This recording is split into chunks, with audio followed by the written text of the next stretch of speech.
दोस्तों, किसी भी चुनाव से पहले ना एक पैटर्न होता है। जिसके पास काम होता है वो उसे दिखाता है और जिसके पास काम नहीं होता वो साजिश ढूंढता है। महाराष्ट्र में अभी यही हो रहा है। आदित्य ठाकरे ने फिर वही पुरानी कैसेट चलाई, वोट चोरी हो रही है। हर बार टोन वही होता है, आक्रोश, बेबसी और वो familiar sense of political entitlement, जैसे सत्ता कोई कॉन्स्टिट्यूशनल राइट नहीं है बल्कि फैमिली इनहेरिटेंस हो। धीरे धीरे आदित्य ठाकरे उस किताब की तरह हो गए हैं जिसका टाइटल बड़ा ड्रामेटिक है लेकिन अंदर ब्लैंक पेजेस हैं। और शायद इसीलिए महाराष्ट्र की राजनीति में अब उन्हें देखना ऐसा लगता है जैसे राहुल गांधी का रीजनल एडेप्टेशन बन रहा हो, इमोशन पहले और लॉजिक बाद में। लेकिन ये तो सिर्फ एक प्रतिक्रिया है। अब असली प्रश्न ये है कि महाराष्ट्र की राजनीति में अभी चल क्या रहा है। बीएमसी चुनाव कोई साधारण म्यूनिसिपल इलेक्शन नहीं है। यह उस संस्था का चुनाव है जिसका बजट इस वर्ष लगभग 52,619 करोड़ रुपए है। गोवा, हिमाचल प्रदेश और मिजोरम के संयुक्त बजट से भी बड़ा है ये।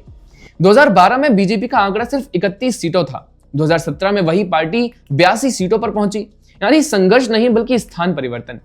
उसके विपरीत शिवसेना अनडिवाइडेड 2012 के 75 सीटों से 2017 में सिर्फ 84 तक पहुंची, यानी ठहराव विस्तार नहीं। और राजनीति में ठहराव धीरे धीरे अस्तित्व संकट में बदल जाता है। दोनों ही गठबंधनों में अलग ही गठजोड़ शुरू है। बाहरी दृश्य सरल है, एक तरफ महाविकास अघाड़ी एमवीए और दूसरी तरफ महायुति। लेकिन यदि परतें हटाई जाएं तो इंटरनल डायनेमिक्स कहीं ज्यादा दिलचस्प हैं। महाविकास अघाड़ी की बात करूं तो कांग्रेस ने स्पष्ट बयान दिया कि हम बीएमसी अकेले लड़ेंगे। 2017 में कांग्रेस सिर्फ 31 सीटों पर थी और फिर भी आज वो अलायंस की संरचना तय करने की स्थिति में खुद को देखती है। ये निर्णय सिर्फ राजनीतिक गणना नहीं, ये संकेत है कि कांग्रेस शिवसेना यूबीटी की लैंग्वेज फर्स्ट पॉलिसी के साथ पब्लिकली खड़े होने से परहेज करती है। भले ही कांग्रेस कर्नाटक में खुद यही करती हो। शिवसेना यूबीटी के लिए चुनाव सिर्फ सत्ता का नहीं बल्कि विरासत बचाने का सवाल है। इसलिए उनका नैरेटिव डेवलपमेंट नहीं बल्कि आइडेंटिटी और नॉस्टैल्जिया है। वहीं एनसीपी जो कि शराब फैक्शन है, एक परिचित भूमिका में है, किसी से दूरी भी नहीं और किसी के साथ पूर्ण रूप से कमिटमेंट भी नहीं। एमवीए की ये स्थिति लाउड नहीं बल्कि फ्रेजाइल है।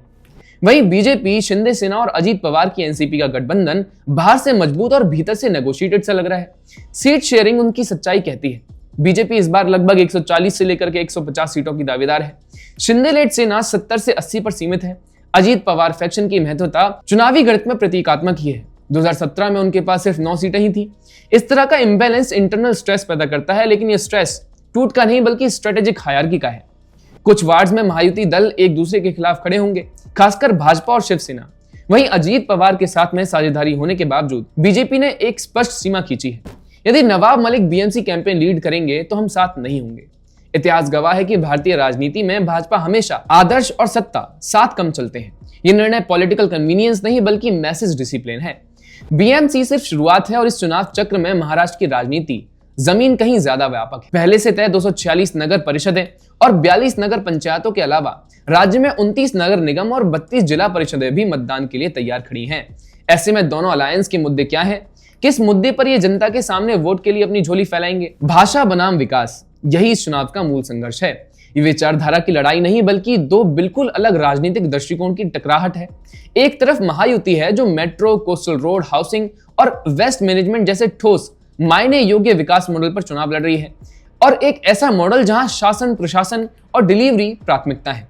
दूसरी तरफ महाविकास अघाड़ी है जिसका राजनीति मराठी अस्मिता, पुरानी भावनात्मक विरासत और राजनीतिक विश्वासघात की कहानी पर आधारित है। एक ऐसी राजनीति जो कहती है कि पहचान पहले, विकास बाद में।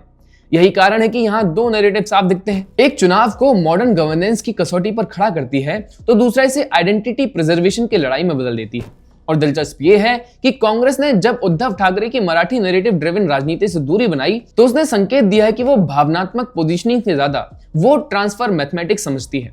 यानी राजनीति में भावनाएं जगह ले सकती हैं पर जीत हमेशा गणना और संगठन के साथ खड़ी होती है। लेकिन महाराष्ट्र, खासकर मुंबई, भावनाओं से नहीं लॉजिक और डिलीवरी से वोट करती है। और जब एक पक्ष लगातार वोट चोरी चिल्ला रहा हो और दूसरा पक्ष फ्लाईओवर, मेट्रो लाइन और कोस्टल इंफ्रास्ट्रक्चर दिखा रहा हो तो चुनाव सिर्फ दो पार्टियों का नहीं रहता। ये बन जाता है काम बनाम शिकायत, भविष्य बनाम नॉस्टैल्जिया और प्रशासन बनाम नाटक की लड़ाई। मुंबई जानती है कि शहर ट्वीट से नहीं चलता, शहर सड़क, व्यवस्था और कानून से चलता है। नमस्कार।